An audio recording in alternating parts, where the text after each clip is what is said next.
میں فیض علی کٹور بلوچ آپ کو کھجور اور انسان کے حوالے سے کھجور کا تاریخی پس منظر آپ کو بتانا چاہتا ہوں۔ میں نے ایک سندھی میں کتاب بھی لکھا ہے، اس کتاب کا نام ہے کھجیے جو فصل عالمی مارکیٹ۔ کھجور کو ابدی درخت کہا جاتا ہے۔ کھجور کی تاریخ انسان کی معلوم تاریخ سے زیادہ پرانی ہے۔ عام طور پر کہا جاتا ہے کہ جزیرہ نما عرب یا عراق یا بر صغیر میں کھجور نے جنم لیا۔ اصل حقیقت خدا کو معلوم ہے، کیونکہ اس سلسلے میں کوئی ٹھوس شہادت سامنے نہیں آئی۔ باغ عدن جو بعض قدیم روایات کے مطابق زیریں میسوپوٹیما عراق میں تھا، میں بہت سے پھلدار درخت سے کھجور بھی ان میں ایک تھی۔ آج سے 5000 سال پہلے قدیم شہر اوریدو عراق کھجوروں کا ملک کہلاتا تھا۔ یہ جگہ حضرت ابراہیم کے آبائی شہر ار کے آس پاس تھی۔ قدیم سمیریا کی سرزمین پر کھجوروں کے باغات تھے۔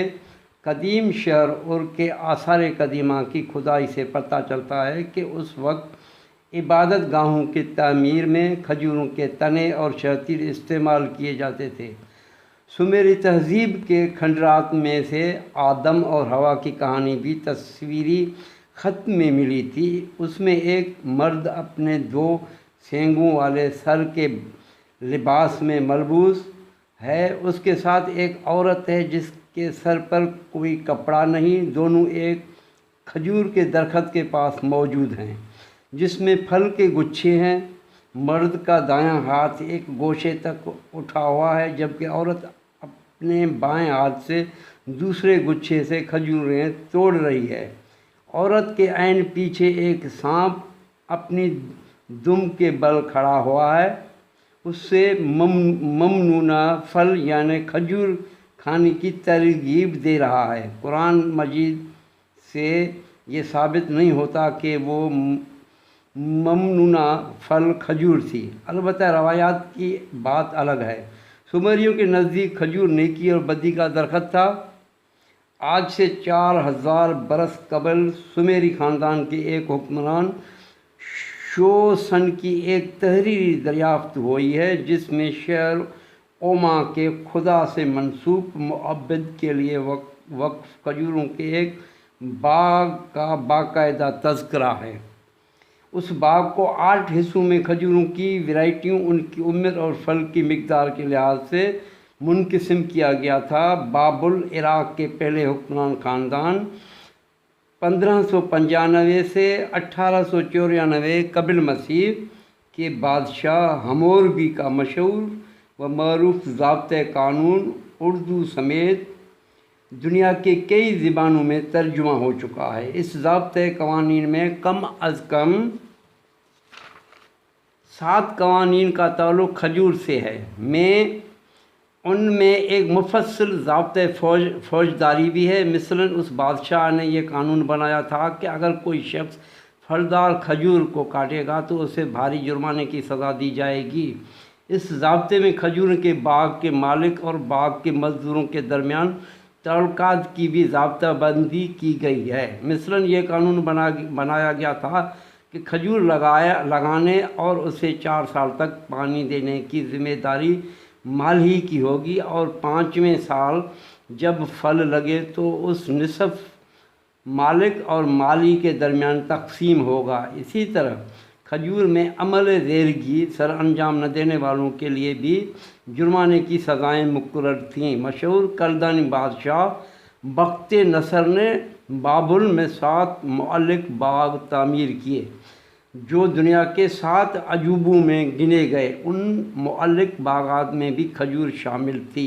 قدیم یونانی مورخ ہیروڈوٹس قبل مسیح نے اپنی تاریخ میں سرزمین عرب کی کھجوروں کی تذکرہ کرتے ہوئے لکھا ہے کہ کس طرح بدوی عورت کھجوروں کے پکنے کے موسم کے مطابق ایک جگہ سے دوسری جگہ ہجرت کرتے رہتے تھے۔ قدیم رومن مصنف پلینی نے اپنی نیچرل ہسٹری میں باقاعدہ عرب کی کھجوروں کی بعض اقسام کا ذکر بھی کیا ہے اور لکھا ہے کہ یہ وہ لذیذ ترین پھل ہے کہ انسان اس کے کھانے سے کبھی سیر نہیں ہو سکتا۔ مصر کے اہرام سے فرعونوں کی حنوط شدہ لاشوں ممیوں کے ساتھ جو چیزیں دریافت ہوئیں ان میں کھجوروں کی گٹھلیاں بھی تھیں۔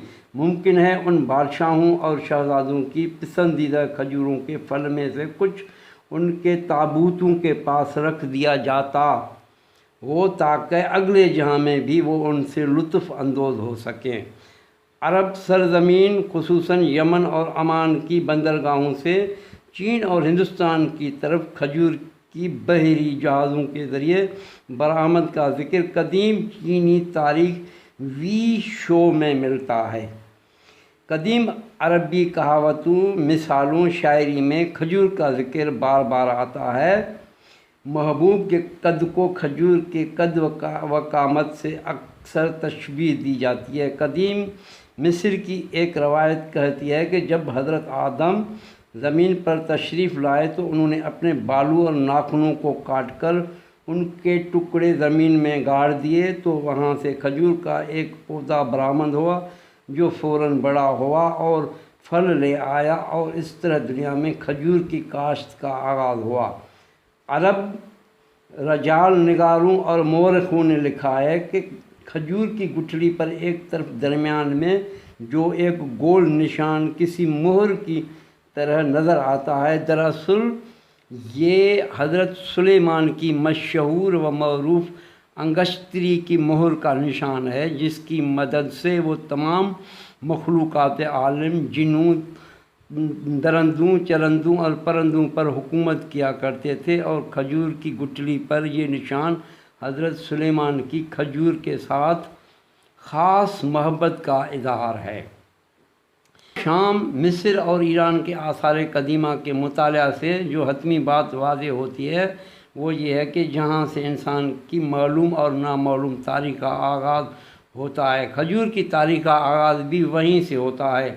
کم از کم گزشتہ 5000 برس سے کھجور کی مختلف مقامات پر موجودگی پوری شان و دلربائی کے ساتھ بالکل واضح ہے۔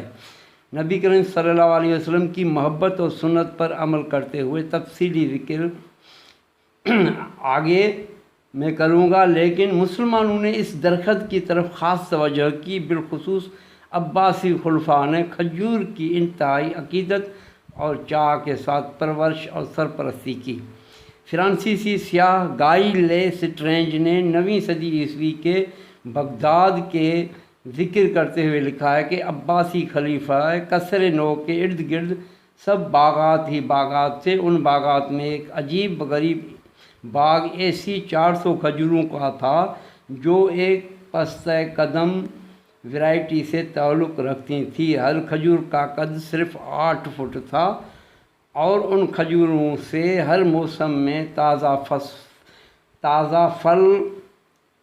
پھل حاصل ہوتا تھا۔ فرانسیسی سیاح کے بیان میں کچھ مبالغہ بھی ہو سکتا ہے، لیکن اس سے قدیم مسلمان حکمرانوں کی کھجور کے ساتھ محبت کا اندازہ ہوتا ہے۔ ہسپانیہ یورپ کا حصہ ہے، وہاں کھجوروں کا کوئی وجود نہ تھا۔ جب وہاں مسلمانوں کی حکومت کی داغ میں ڈالی گئی تو عرب کی کھجور ہزاروں میل کا فاصلہ طے کر کے اندلس میں جا پہنچی۔ خلیفہ عبد الرحمن اول نے اندلس میں کھجوروں کے باغات لگوائے۔ علامہ اقبال نے ان کی لگائی ہوئی پہلی کھجور پر انہی کے الفاظ میں نظم لکھی ہے جس کا ایک مصرع ہے: صحرائے عرب کی حور ہے تو، صحرائے عرب کی حور ہے تو، میری آنکھوں کا نور ہے تو، میرے دل کا سرور ہے تو، اپنی وادی سے دور ہوں میں، میرے لیے نخل طور ہے تو، مغرب کی ہوا نے تجھ کو پالا، صحرائے عرب کی حور ہے تو، پردیس میں ناصبور ہوں میں، پردیس میں نا صبور ہے تو، غربت کی ہوا میں بارور ہو، ساقی ترا نم سحر ہو۔ یہ ہے علامہ اقبال نے اس کا ترجمہ کیا ہے، اور یہ نظم جو لکھا ہے خلیفہ عبد الرحمن اول نے، ہسپانیہ والوں نے یہ لکھا ہے۔